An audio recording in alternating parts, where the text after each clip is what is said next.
Hello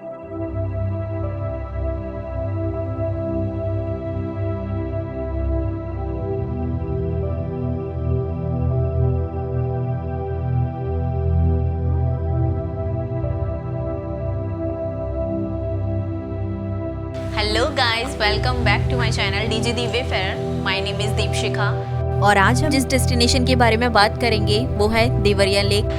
so Deoria lake is a small lake perched in Himalayas of Uttarakhand and yes again Uttarakhand. तो उत्तराखंड से मुझे कुछ ज़्यादा ही लगाव है, इसलिए मैं बार बार उत्तराखंड पहुंच जाती हूँ। It is situated at N altitude of 8000 feet और चारों तरफ से डेंस फॉरेस्ट से कवर्ड है ये लेक।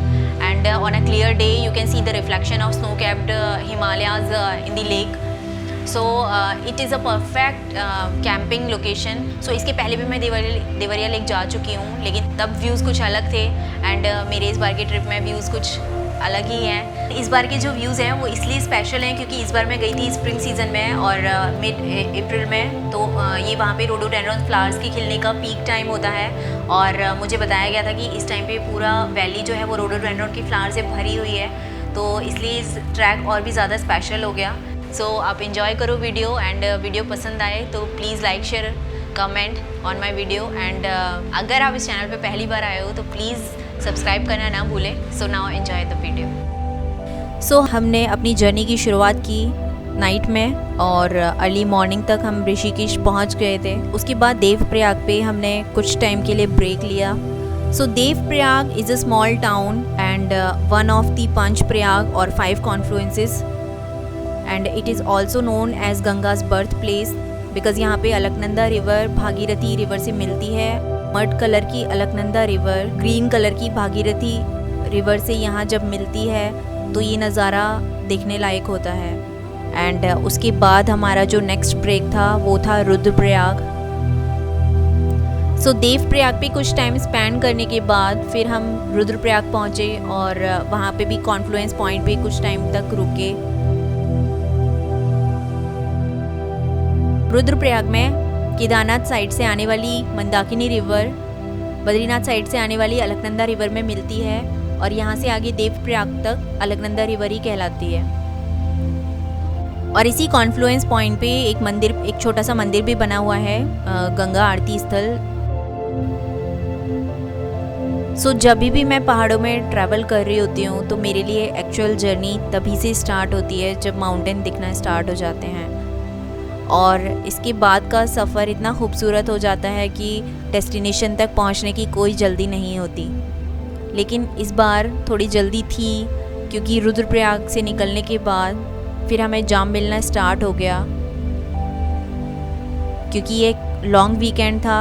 ऑल वेदर रोड जो उत्तराखंड में 4 धाम को कनेक्ट करने के लिए बन रही है तो वो रोड कंस्ट्रक्शन चल रहा था जगह जगह पर एंड इस वजह से जाम लगा हुआ था और कुछ जगह पे तो हमें 1-1, 2-2 घंटे तक वेट करना पड़ा।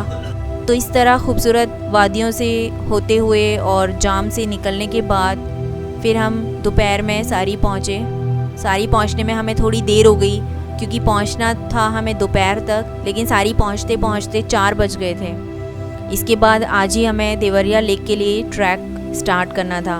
तो सारी पहुँचते तक बहुत ज़्यादा भूख लगाई थी तो जल्दी से हमने वहाँ पर मैगी खाई। मैगी खाते हुए हम अपना नेक्स्ट डेस्टिनेशन भी देख रहे थे जो कि तुंगनाथ और चंशिला पीक है और सारी से उसका क्लियर व्यू दिखाई देता है।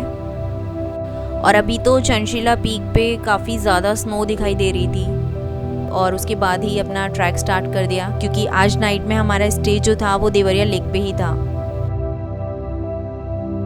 सारी एक बहुत छोटा सा बट बहुत खूबसूरत गांव है और बेस कैंप भी है देवरिया लेक ट्रैक के लिए।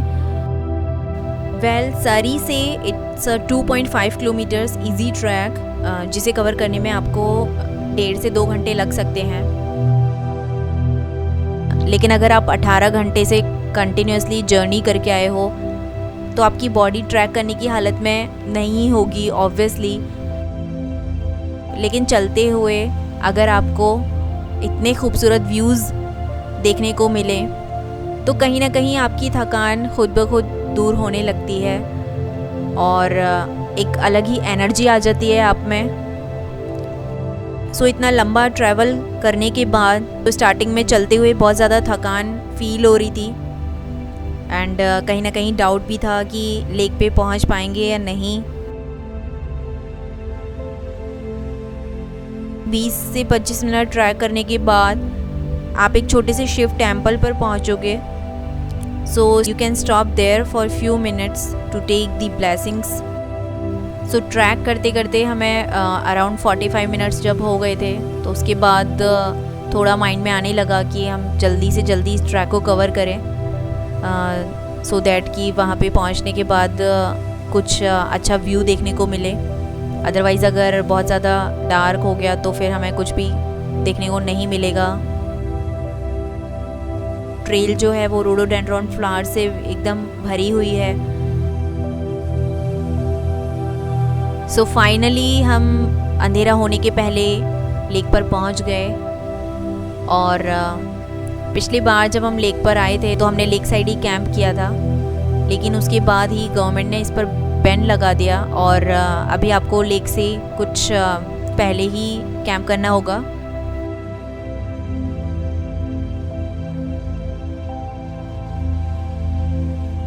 बट इस बार हमें लेक पहले से ज़्यादा खूबसूरत और क्लीन दिखाई दे रही थी। वो इसलिए क्योंकि कैंपिंग लेक साइड कैंपिंग बंद हो गई थी, तो एक तरह से ये अच्छा भी है। और जैसे हमें बताया गया था सच में ये उतना ही खूबसूरत था, क्योंकि लेक के साइड वाले पूरे जंगल जो हैं वो रोडोडेंड्रॉन के फ्लावर्स से भरे हुए थे और ये इतना ज़्यादा खूबसूरत लग रहा था जिसको मैं शब्दों में बयां भी नहीं कर सकती। ऊपर नीला आसमान और नीचे लेक और लेक के साइड में रोडोडेंड्रॉन फ्लावर्स से भरा हुआ पूरा जंगल। इसके पहले मैंने ये कॉम्बिनेशन नहीं देखा था। ये मुझे इतना खूबसूरत लग रहा था, मन तो नहीं था लेक से जाने का, लेकिन अंधेरा होने लगा था और ठंड भी बहुत बढ़ने लगी थी। हमें बताया गया था कि अर्ली मॉर्निंग आपको क्लियर व्यूज़ देखने को मिलेंगे लेक साइड जब आप आओगे। तो क्योंकि हम पूरा दिन के थके हुए भी थे तो हमने सोचा कि टाइमली खाना खा के फिर सो जाते हैं सो दैट कि सुबह जगने में कोई प्रॉब्लम ना हो।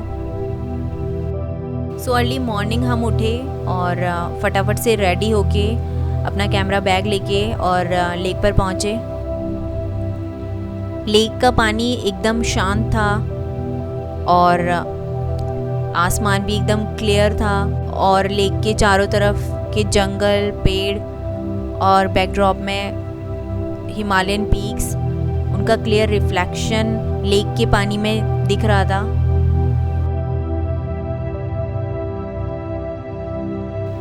और ये जो व्यू मेरी आंखों के सामने था उस पर मुझे बिल्कुल भी बिलीव नहीं हो रहा था, क्योंकि आज तक मैंने सिर्फ वो फ़ोटोज़ में और वीडियोज़ में ही देखा था, लेकिन आज ये अपनी आँखों से देखना एक अलग ही एक्सपीरियंस था।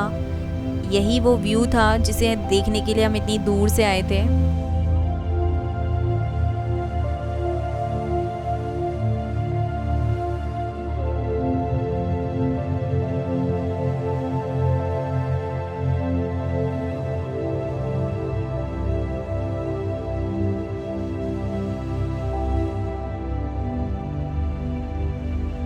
So this was all from my short trek to Devariya Lake and I hope कि आपको पसंद आई होगी वीडियो।